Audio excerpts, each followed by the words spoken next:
একবার একজন দরবেশ সাহেব রাস্তা দিয়ে যাচ্ছেন, প্রতিমধ্যে তিনি দেখতে পেলেন নদী থেকে এক কলসি পানি নিয়ে এক যুবতী সুন্দরী মেয়ে রাস্তা বেয়ে যেতেছে। দরবেশ সাহেব দাঁড়ায় গেলেন আর ওই যুবতীর দিকে এক নজরে তাকায় আছেন, চোখে পলক দেয় না। এরপরে যুবতী থমকে দাঁড়ায় গেল। আধা বুড়া মানুষ, দাড়ি অর্ধেক পাইকে গেছে, দেখতে দেখায় খুব বুজুর্গ মানুষ, কিন্তু রাস্তায় আমার একা পাইয়া এমনি করে তাকিয়ে আছে আর চোখ দিয়েও তো পানি পড়ে। ব্যাপারটা কি? দরবেশ কাঁদে কেন? প্রতিমধ্যে আমাকে একা পেয়ে দরবেশ কাঁদে কেন, তাকিয়ে আছে কেন? মহিলার চিন্তা জাগলো। শেখ সাদি রহমতুল্লাহ আলাইহি ঘটনা লিখেছেন, বাংলা কবিতার অনুবাদ করেছেন। একদা সুখদায়ক প্রমোদা বদন, দর্শন করি মম ঝরিল নয়ন। হেসে কহে সে রূপসী সবিস্ময় মন, কহ দেখি মহাশয় কহ কি কারণ। বিষয় বিরাগী তুমি ভুবনে প্রচার, কি হেতু জন্মিল তব মানস বিকার। যুবতী মেয়েটি বলছে, ওগো দরবেশ সাহেব, হুজুর সাহেব, আমি একটা যুবতী মেয়ে লোক, রাস্তায় আমাকে একা পেয়ে আপনি আমার দিকে তাকায় আছেন আর কাঁদতেছেন। এই বৃদ্ধ বয়সে ভীমরতি হলে কেন? আমাকে দেখে কাঁদেন কেন আর এক নজরে কেন তাকায়ছেন? কারণটা কি? কি কুমতলব আছে? দরবেশ সাহেব বলছেন, হেসে কহিলাম বালে করহ শ্রবণ, নেত্র ঝরে তবু হেতু ভেব না এমন। হে রূপসী মেয়ে, তোমার জন্য আমি কান্দি, একথা একবারও চিন্তা করো না। যে শিল্পী রচিল এই সুধাংশু বদন, তাহার তরে ঝরে নেত্র নয়নে জীবন। তোমার প্রেম পাওয়ার জন্যে তোমাকে দেখে লোবাতুর এবং কামুক হয়ে তোমার দিকে তাকায় কান্দি, একবারও ভেব না। আল্লাহর কসম, আমি কাঁদতেছি তোমার এত সুন্দর স্বাস্থ্য আর চেহারা যে আল্লাহ রাব্বুল আলামিন বানায় দিলেন, না জানি সেই আল্লাহ কত সুন্দর। যার সৃষ্টি এত সুন্দর সে আল্লাহ রাব্বুল আলামিন না জানি কত সুন্দর। আল্লাহ পাক সেই সুন্দর আল্লাহ রাব্বুল আলামিনকে দেখার তৌফিক যেন আমরা পাই। জোরে কোন আমিন, আরো জোরে বলেন আমিন। আল্লাহ পাক বলছেন, আমি সুন্দর করে সব তৈরি করে দিয়েছি। বুঝবে তারা যারা চিন্তাশীল, যারা গবেষণা করে। ইন্না ফি খালকিস সামাওয়াতি ওয়াল আরদি ওয়া ইখতিলাফিল লাইলি ওয়ান নাহার লাআয়াতিন লিউলিল আলবাব। নিশ্চয়ই যারা নাকি জ্ঞানবান, তারা রাত এবং দিনের পরিবর্তন, আকাশ এবং জমিনের সৃষ্টি ইত্যাদির ব্যাপারে, এই সৃষ্টি নৈপুণ্যতার ব্যাপারে তারা চিন্তা করে, গবেষণা করে। রাত এবং দিনের পার্থক্য মানুষের জীবনকে জীবন পদ্ধতিকে দুই ভাগে বিভক্ত করেছে, রাত এবং দিন। দেখেন আল্লাহর রহমত এবং কুদরত সব জায়গায়। রাত এবং দিন মানুষের জীবন চলার পথকে, জীবন পদ্ধতিকে কয় ভাগে ভাগ করেছে? দুই ভাগ। আল্লাহ পাক বলেন, ওয়াজআলনাল লাইলা লিবাসান ওয়াজআলনান নাহারা মাআশা। আমি রাতকে করেছি শান্তির বাহন, রাতকে করেছি আচ্ছাদন, শান্তির বাহন, আর দিনকে করেছি রোজগার করার জন্য। দিনের বেলায় রোজগার করবে, কামাই রুজি করবে, কল কারখানায় যাবে, খেতে খামারে যাবে, অফিস আদালতে যাবে, কাজ কাম করবে। এ কাজ করে করে শরীরের ভিতরে ক্লান্তি আসে, অবসাদ এসে যায়। আল্লাহ রাব্বুল আলামিন বলেন, আমি আবার রাত বানালাম।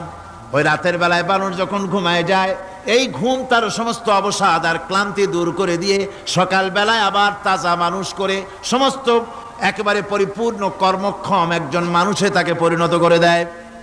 রাতটাকে আচ্ছাদন করে দিয়েছি, দিনের কোলাহল মুক্ত রাত।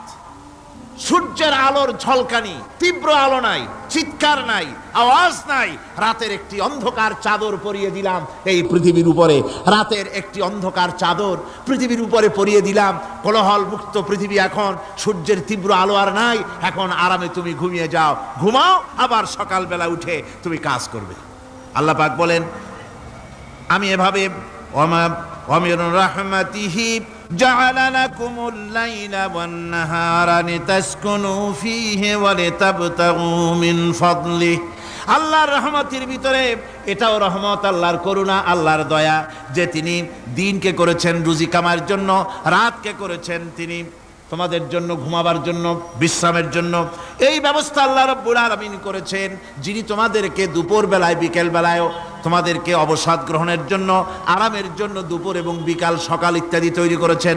কোরআন শরীফের ভিতরে আল্লাহ পাক এ সমস্ত কথাগুলি ব্যাখ্যা সহকারে বলে দিচ্ছেন যে আমার রহমত ওয়াসিআত রাহমাতি কুল্লে, সেই সমস্ত জিনিসের চতুর্দিকে তুমি যেখানে আছো তার চতুর্দিক আকাশ এবং জমিন আমার রহমত তোমাকে ঘিরে রেখেছে। এ কোরআন নাজিল করেছেন সেই আল্লাহ, সেই রহমান, যার দয়া সর্বত্র ছড়িয়ে আছে। আল্লাহ পাক বলছেন এরপরে তোমাকে সৃষ্টি করলাম, জমিন সৃষ্টি করলাম খাবারের জন্য। আমার রহমতের বিষয়টা দেখো, আমি এমন দয়াবান, এমন মেহেরবান।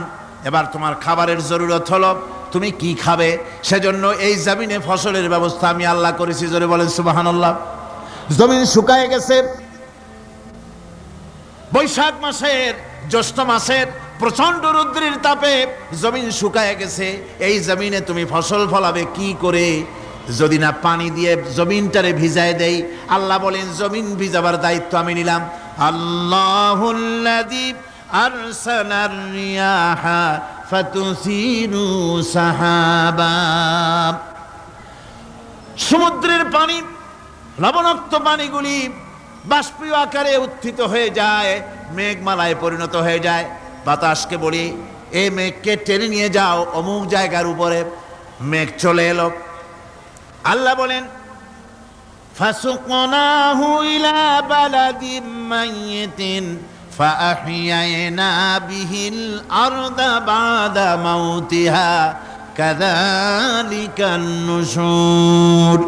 আল্লাহ পাক বলছেন বৃষ্টির পানি পড়লো, মরা জমিন জিন্দা হয়ে গেল। এই মরা জমিন জিন্দা হলো। এরপরে তুমি বীজ বপন করলে, ধান বপন করলে, গম বপন করলে, মাটির খাসলাত হলো সব পচায় দেওয়া। মাটির খাসলাত কি কথা বোঝেন না? মাটির ধর্মটা কি?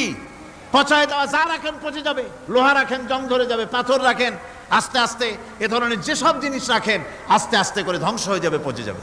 ওই মাটির ভিতরে ধান এবং গম, আপনার ফসল, আপনার খাদ্য, আপনার রিজেককে আমানত করে দিলেন। আল্লাহ পাক ওটাকে হেফাজত করলেন। এরপরে ওর ভিতর থেকে পাতা অঙ্কুরিত হয়ে বেরিয়ে এলো।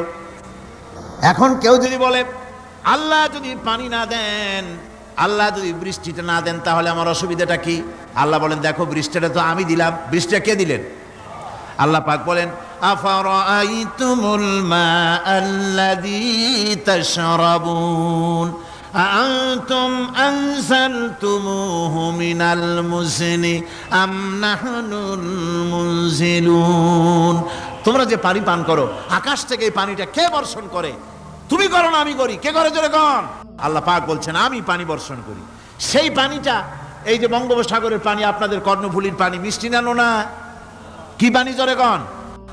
এই নোনা পানি আকাশে উঠলো। আল্লাহ পাক বলেন ইচ্ছে যদি করতাম লাউ নাশাউ জাআলনাহু জাজান ফালাউলা তাশকুরুন। পানি উঠালাম, নোনা পানি, ইচ্ছে করলে লবণাক্ত অবস্থায় অবতীর্ণ করে দিতে পারতাম, জমিনের ফসল সব নষ্ট হয়ে যেত।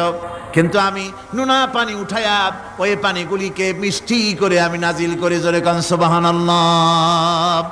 আল্লাহ পাক বলেন গাছ উদ্গত করে দিলাম, গাছ এবার বড় হলো। এই গাছ আল্লাহ রাব্বুল আলামিন এই গাছ তৈরি করলেন। এই গাছ শুধু আপনার জ্বালানি দেয় না, গাছ শুধু ফল দেয় না, এই গাছ মানুষের জন্য, গাছ হচ্ছে বন্ধু। মানুষের জন্য গাছ কি জোরে কোন? কি বন্ধু। সেই বন্ধুরে জন্মের কাটা কাটবেন নাকি? এই গাছ তৈরি হচ্ছে। গাছ বন্ধু কি করে? গাছ বন্ধু হচ্ছে আমরা যে শ্বাস প্রশ্বাস নেই, মুখের থেকে নাকের থেকে যে শ্বাসটা ফেলি, সেটা হচ্ছে আমরা গ্রহণ করি বাতাস থেকে অক্সিজেন, ছেড়ে দেয় কার্বন ডাই অক্সাইড। এটা হচ্ছে বিষ। এটা কি? আমরা নিলাম পরিশুদ্ধ অক্সিজেন, নিলাম, ছেড়ে দিলাম এটাকে বিষ করে। এই বিষটা ছড়িয়ে গেল। এখন এই বিষ যদি আল্লাহ পরিশুদ্ধ করার কোনো ফ্যাক্টরি না বানাতেন, তাহলে পৃথিবীর সমস্ত প্রাণী মরে যেত। সুবহানাল্লাহ কইতে ইচ্ছে করে না? আল্লাহ পাক কি ব্যবস্থাটা করলেন।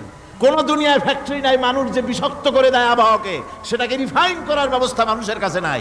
আল্লাহ ব্যবস্থা করেছেন কি, আল্লাহ পাক গাছ বানায় দিলেন, গাছের সবুজ শ্যামল রং, ঘাসের সবুজ শ্যামল রং, তার খাদ্য হতেছে আপনি যেটা ছেড়ে দেন, আপনার জন্য যেটা বিষ সেটা হচ্ছে তার জন্য খাদ্য।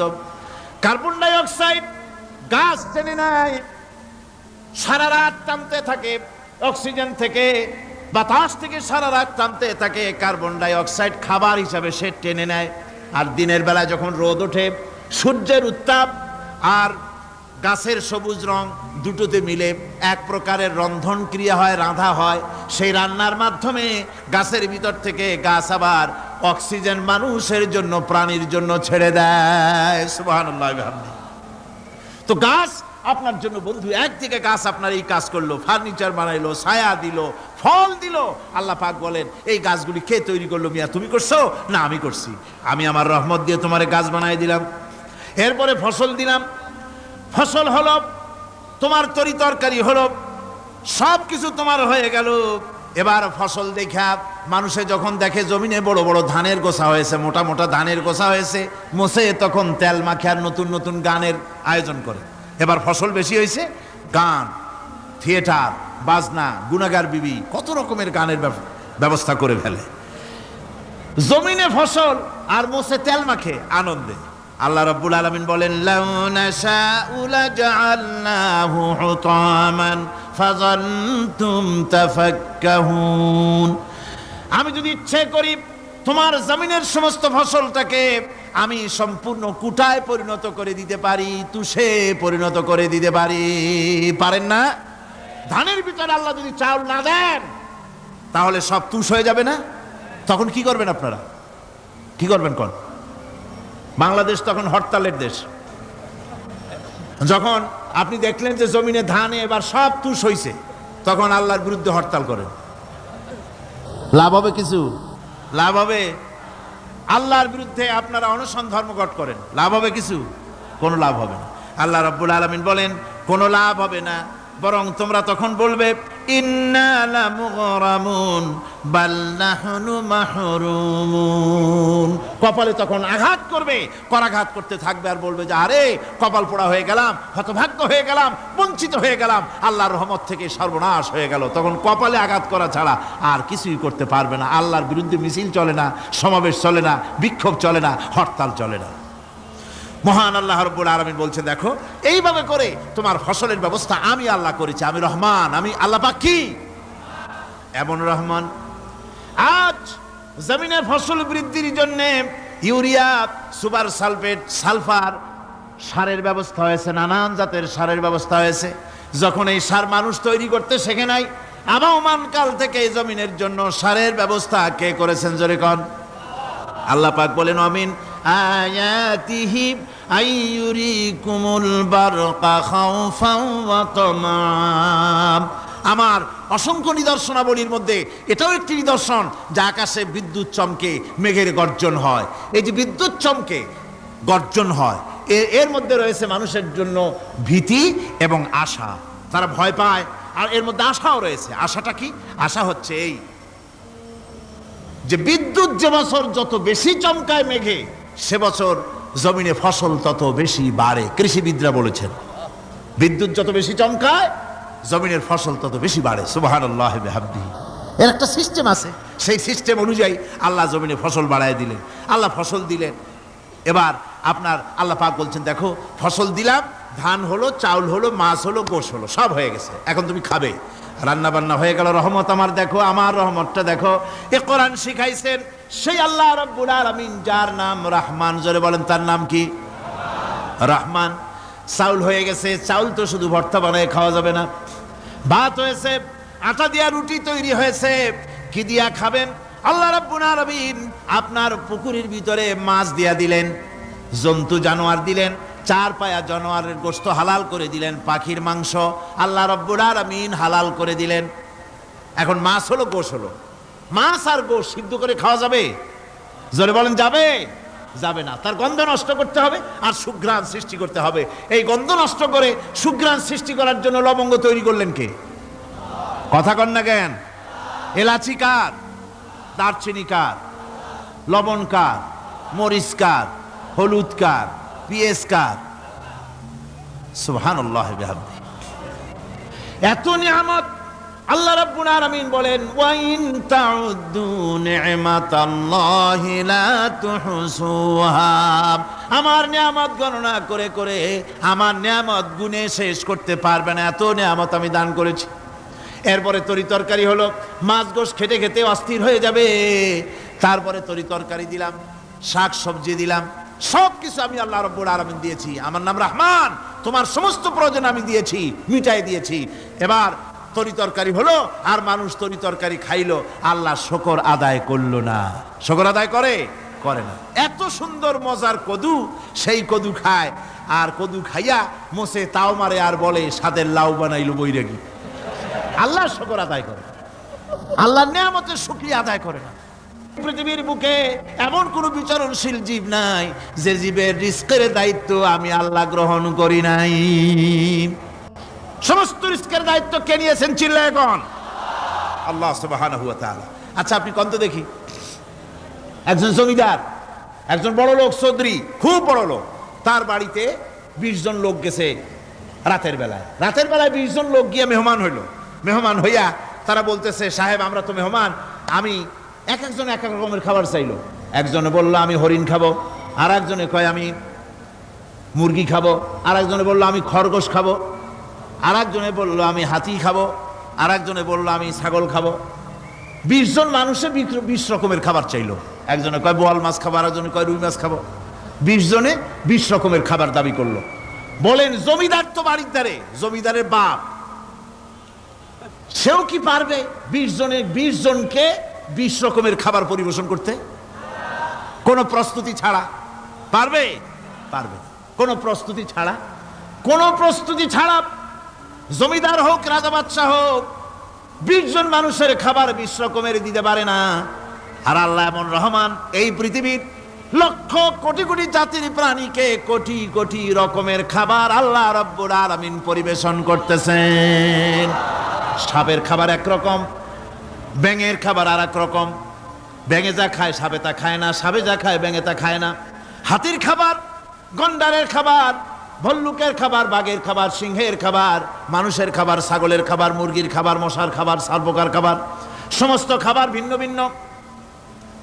আবার সমস্ত খাবারের মজা আল্লাহ রাব্বুল আলামিন আলাদা আলাদা করে দিয়েছেন। এমন রহমান, আপনার পেট ভরবেন শুধু স্বাস্থ্য বানাবার জন্য, পেট ভরে খাওয়া দরকারটা ছিল। আল্লাহ পাক দেখলেন যে না, শুধু পেট ভরলে তো এরকম খাইতে চাইবে না, তাই আল্লাহ রাব্বুল আলামিন জিহ্বা দিয়ে দিলেন যাতে করে মজা লাগে আর খায়। সব রকমের মজা, এক এক গোশতে, এক এক মাছে, এক এক তরকারিতে এক এক রকম মজা। না সব রকম মজা, সব একরকম মজা, ভিন্ন ভিন্ন রকমের মজা।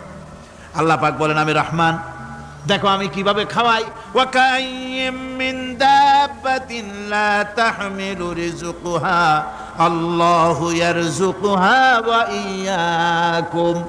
এই পৃথিবীতে এমন অনেক বিচরণশীল জীব আছে যে প্রাণীরা নিজের জন্য কোনো সঞ্চয় করে না, সঞ্চয় করে শুধুমাত্র পৃথিবীর মানুষ। আর পিঁপড়ায় কিছু সঞ্চয় করে। অন্যান্য বহু প্রাণী আছে যাদের কোনো সঞ্চয় নাই। কি বলেন, পাতিশিয়ালের কোনো ব্যাংকে অ্যাকাউন্ট আছে নাকি? না। শীতের মৌসুমে পাতিশিয়াল আইসা ব্যাংকের ম্যানেজারকে বলে না যে কয়েকটা মুরগি আনছি, আমার নামে একটা অ্যাকাউন্ট ওপেন করেন, বৃষ্টির সময় আমি যেন ওগুলো উঠাইয়া পাইকারি দরে খাইতে পারি। ওর কোনো খাবার নাই, সঞ্চয় নাই। এ ধরনের পাখির সঞ্চয় নাই, পশুর সঞ্চয় নাই। মহান আল্লাহ রাব্বুল আলামিন তিনি বলছেন, সকালবেলায় পাখি তার বাসা দিয়া ক্ষুধার্ত পেট নিয়ে পাখিগুলি উড়ে চলে যায়। সাপ তার গর্ত থেকে বের হয় খালি পেটে, পাতি শৃগল খাঁটি পেট নিয়ে গর্ত থেকে বেরিয়ে যায়। তিমির মতো অত বড় প্রকাণ্ড প্রাণী, হাতির মতো প্রকাণ্ড প্রাণী, গরিলা, শিম্পাঞ্জি, ওরাংওটাং, পিঁপড়া থেকে শুরু করে নিয়ে প্রকাণ্ড তিমি পর্যন্ত সমস্ত প্রাণীগুলি সকালবেলায় খালি পেটে বেরিয়ে যায়। সারাদিন ঘোরাঘুরির পর আল্লাহ সুবহানাহু ওয়া তাআলা বলেন, সন্ধ্যাবেলায় সমস্ত প্রাণীর পেটগুলি ভরে আমি আল্লাহ তাদের বাসায় ফিরাইয়া দেই।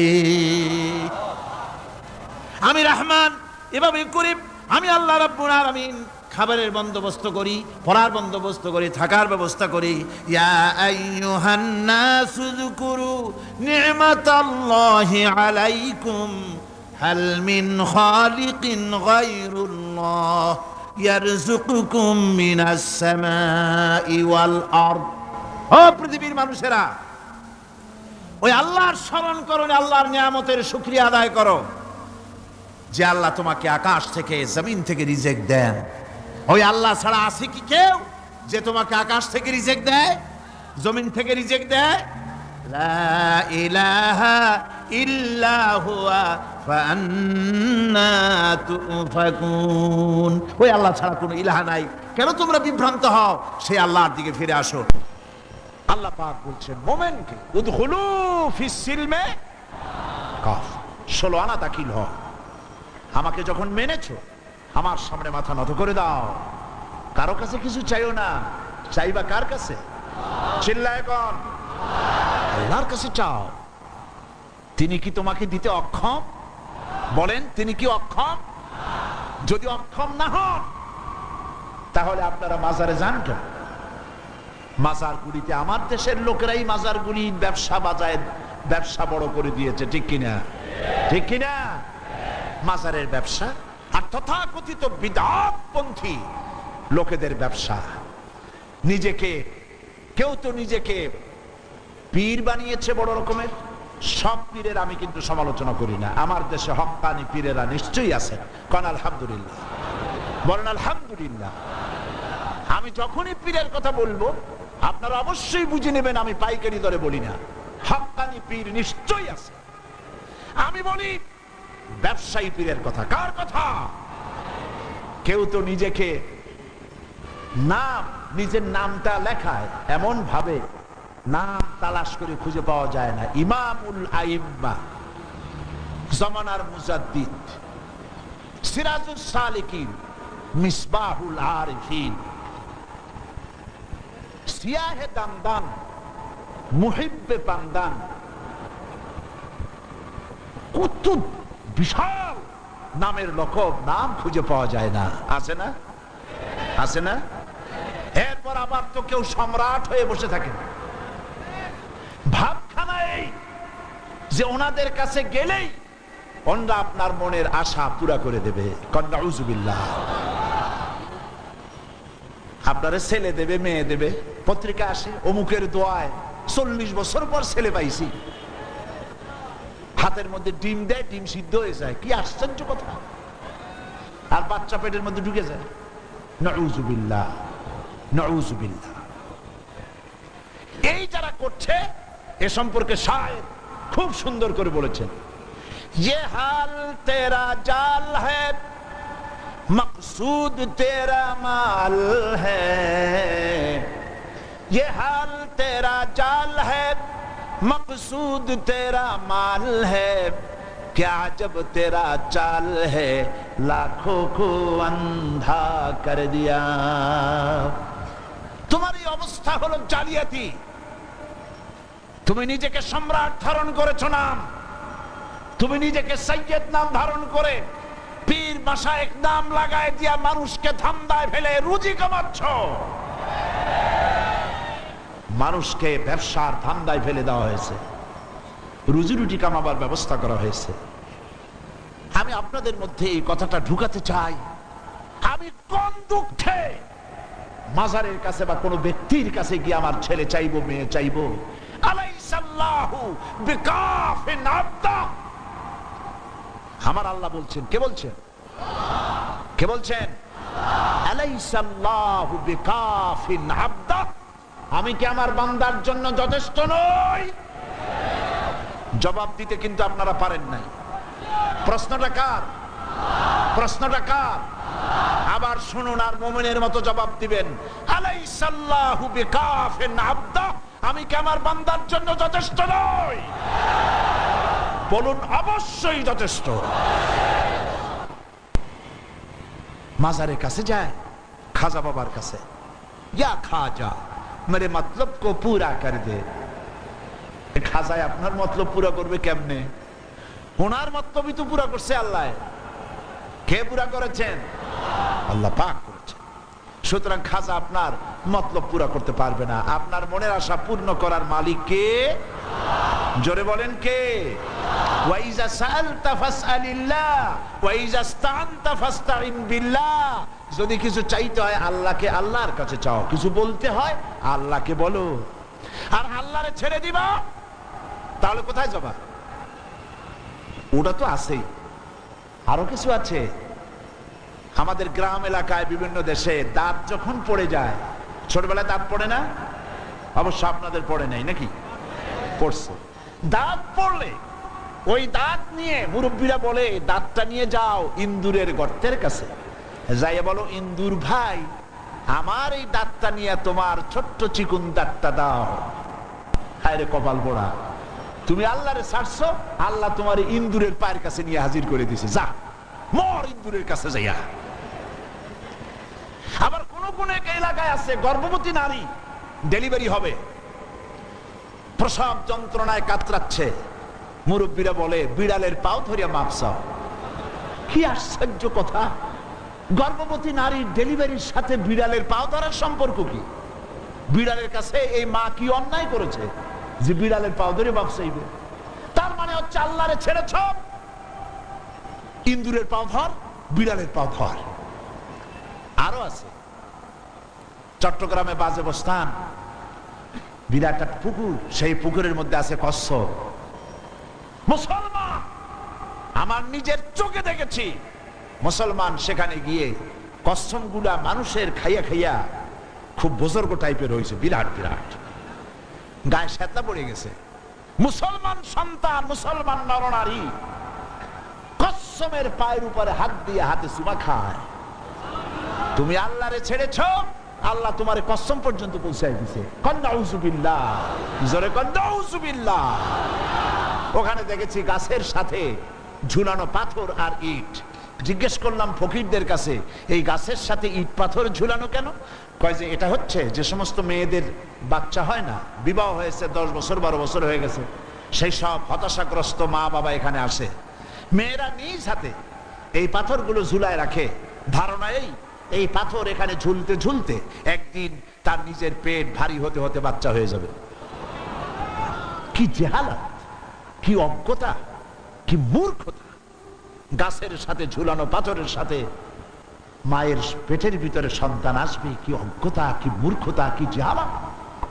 তুমি আল্লাহরে ছেড়েছো, আল্লাহ তোমার ইন্দুরের গর্ত পর্যন্ত পৌঁছাই দিছে।